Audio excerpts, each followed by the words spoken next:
قتل الانسان ما اکفرا، غارت ہو یہ انسان کتنا ہی وہ احسان فراموش ہے. من ای شیء خلقہ، اس نے غور نہیں کیا کہ اسے اللہ نے کس چیز سے پیدا کیا ہے.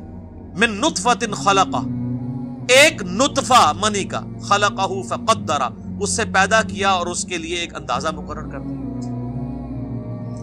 اللہ فرما رہا ہے اتنا احسان فراموش ہے کہ وہ اللہ جس نے اسے ایک بے قدر پانی سے اتنا بڑا انسان بنا دیا ہے، اس اللہ کے سامنے اکڑتا ہے، اس کی نافرمانی اختیار کرتا ہے. اس کی حیثیت کیا ہے؟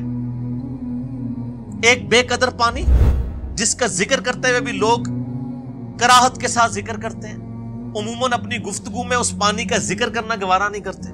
یہ ہے اس کی ابتدا. ثم السبیل یسرا، پھر اس کے لیے راستہ آسان کر دیا.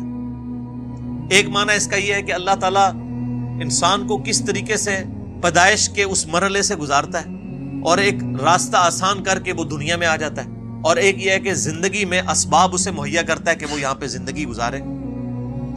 ثم اماتہ واقبرہ، پھر اسے موت مل جاتی ہے اور وہ قبر میں پہنچا دیا جاتا ہے. عموماً قبر میں پہنچایا جاتا ہے، بعض اوقات قبر میں نہیں بھی پہنچایا جاتا تو وہ جہاں پر ہوتا ہے وہی اس کی قبر ہوتی ہے. اگر کوئی سمندر میں غرق ہو گیا، سمندر ہی اس کی قبر ہے. کوئی شیر کے پیٹ میں چلا گیا، وہ شیر کا پیٹ اس کی قبر ہے. کوئی ہواؤں میں بکھر گیا ایئر کریش میں، اس کے لیے قبر وہ ہے.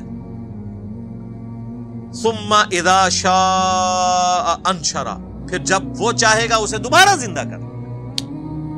اللہ سے بھاگ کے نہیں کوئی کہیں جا سکتا.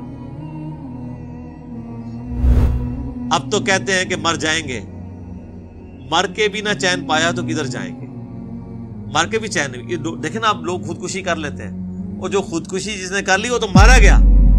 بخاری مسلم میں حدیث ہے، جس شخص نے خودکشی کی تو وہی عذاب اسے دوزخ میں دیا جائے گا. اگر کسی نے اپنے آپ کو چھرے سے مارا تو اس کے ہاتھ میں چھرا دے دیا جائے گا، وہ بار بار اپنے آپ کو قتل ہی کرتا رہے گا اور اسی تکلیف سے گزرے گا. بولے اعوذ باللہ تعالی.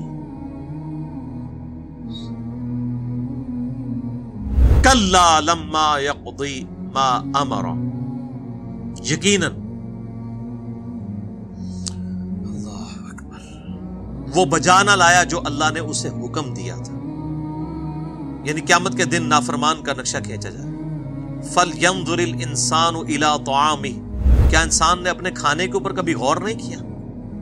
أَنَّا صَبَبْنَا الْمَاءَ صَبًّا، بے شک ہم نے زور سے پانی برسایا. ثُمَّ شَقَقْنَا الْأَرْضَ شَقًّا، پھر ہم نے زمین کو پھاڑا. فَأَنبَتْنَا فِيهَا حَبًّا، پھر ہم نے اس میں سے اگایا غلہ. انسان اپنی خوراک پہ غور کر لینا تو انسان پریشان ہو جاتا ہے. یقین کریں میں تو کبھی تربوز کاٹتا ہوں تو پریشان رہ جاتا ہوں کہ کیا اللہ نے باہر اس کے ایک خول چڑھایا ہے، پھر اس کے اندر کیا مٹھاس رکھی ہے، پھر اس کے اندر سینکڑوں بیج رکھے ہیں اور ہر بیج کے اندر ایک ایک تربوز ہے، اور ایک ایک وہ تربوز جس کے اندر پھر سینکڑوں ہیں. یہ آپ جناب فیکٹوریل پرابلم شروع ہوتا جائے گا. ایک آپ جو بیج دیکھ رہے ہیں اس میں کروڑوں تربوز ہیں، کیونکہ اس سے ایک تربوز بننا ہے، اس میں سینکڑوں، پھر ہر ایک سے اس طرح سے فشن ریئیکشن سٹارٹ. اللہ فرماتا ہے تم اپنے کھانے والی چیزوں پہ غور کرو. ایک تو اللہ تعالیٰ نے ان کو بنایا کیسا، پھر ان کو کمپیٹیبل بھی کیا. آپ شیر کے سامنے تازہ گھاس لا کے رکھ دیں، کھائے گا؟ کمپیٹیبل ہی نہیں. اور بکری کے سامنے آپ بالکل صاف ستھرا قیمہ لا کے سجا کے رکھ دیں، نہیں کھائے، دیکھے گی بھی نہیں اس طرف، سونگ کے پرے کر دے. کمپیٹیبلٹی نہیں. تو صرف خوراک اللہ نے پیدا نہیں کی، ہمیں کمپیٹیبل بھی بنایا. سر یہ ہم جو لہسن پیاز یہ جتنی چیزیں کھا رہے ہیں ان کی اتنی سی مقدار بھی ہمیں موت دینے کے لیے کافی ہو اگر یہ ہمارے جسم کے ساتھ کمپیٹیبل نہ ہو. زہر بھی اتنا صحیح ہوتا ہے نا، بندہ مر جاتا ہے. تو یہ ہمارے جسم کے ساتھ کمپیٹیبل ہے. ہم آہنگ ہے کہ ہمارے لیے وہ بینیفیشری ہے، فائدہ مند ہے، نقصان نہیں پہنچا رہا. یہ کس نے؟ اللہ نے بنایا اسے. اللہ فرماتا ہے اپنی خوراک کے اوپر غور نہیں کیا تم نے؟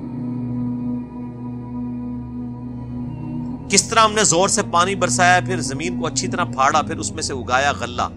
وعنبا وقضبا، اور انگور اور ترکاریاں، طرح طرح کی سبزیاں. وزیتون ونخلا، اور زیتون اور کھجوریں. اور سر کھجور کے درخت کو دیکھیں کتنی بلندی پہ جا کے اللہ تعالیٰ نے خوشے لگائے ہیں اور ان کے اندر مٹھاس رکھی ہے. جس پانی سے آپ سیراب کرتے ہیں اور جس زمین میں وہ درخت اگا ہوتا ہے وہاں تو دور دور تک مٹھاس ہوتی کوئی نہیں ہے،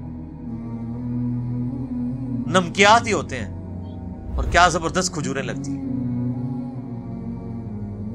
اور زیتون وحدائق غلبا، اور گھنے باغات، وفاکہۃ وابا، اور پھل اور گھاس، متاعا لکم ولانعامکم، یہ سامان ہے برتنے کا تمہارے لیے اور تمہارے مویشیوں کا۔ اچھا مویشیوں کا ذکر آتا ہے، ہم لوگ عموماً یہ سمجھ رہے ہوتے ہیں ہم نے کون سے مویشی پالے ہوئے، ہم میں سے اکثر لوگوں نے تو نہیں پالے ہوئے سوائے گاؤں کے لوگ، وہ کہتے ہیں پتہ نہیں مارا، اور آپ کا بھی ذکر ہو رہا ہے سر یہ جو آپ دودھ پی رہے ہیں یہ کسی نے مویشی پالے ہوئے ہیں تو ان کا دودھ آپ تک آ رہا ہے۔ آج دودھ ختم ہو جائے نا انسانیت ختم ہو جائے۔ یہ تو بچہ بڑا ہوتا ہے تو باقی چیزیں کھا رہا ہے نا، جو چھوٹا بچہ ہے 1.5-2 سال تک وہ کس چیز کے اوپر زندہ ہوتا ہے؟ دودھ۔ تو دودھ کہاں سے آ رہا ہوتا ہے؟ انہی مویشیوں سے آ رہا ہوتا ہے۔ دودھ صرف ختم کر دیں انسانیت ختم ہو جائے، اور اللہ فرما رہا ہے ان مویشیوں کی خوراک بھی ہم زمین سے پیدا کر رہے ہیں۔ اگر زمین سے خوراک پیدا ہی نہ ہو، مویشی زندہ ہی نہیں رہیں گے، اور جب مویشی نہیں رہیں گے تو انسانیت کہاں سے رہے گی؟ ہماری بھی خوراک ختم ہو جائے گی۔ سر یہ جتنی باتیں اللہ تعالیٰ گنوا رہا ہے نا، اس کے بعد اگر کسی کو یہ وہم بھی آ جائے گا کوئی بزرگ بھی کچھ کر سکتا ہے تو اپنے دماغ کا علاج کروائے۔ اور سر بزرگوں کو تو یہ پتہ ہی نہیں تھا کہ یہ گھاس اگتی کیسے ہے، سوائے اتنا ڈیٹا جتنا قرآن میں آیا ہے، وہ بھی اگر انہوں نے قرآن ترجمے سے پڑھا ہو۔ باقی سائنس آج ہمیں ڈیٹیلز بتا رہی ہے کہ یہ ایک بیج جو ہے اس کے اندر اتنا ڈیٹا موجود ہے جتنی انسانی تاریخ میں کتابیں لکھی گئی ہیں۔ تو کوئی شخص کہتا ہے جی نگاہ مار کے کوئی ایسے کر سکتا ہے؟ کوئی ایک بیج نہیں، زمین و آسمان کی ساری مخلوقات، جن فرشتے پیغمبر مل کے بھی ایک بیج نہیں پیدا کر سکتے۔ درخت بنانا تو بہت بڑی بات ہے۔ تمہارے لیے اور تمہارے مویشیوں کے لیے چارہ ہے۔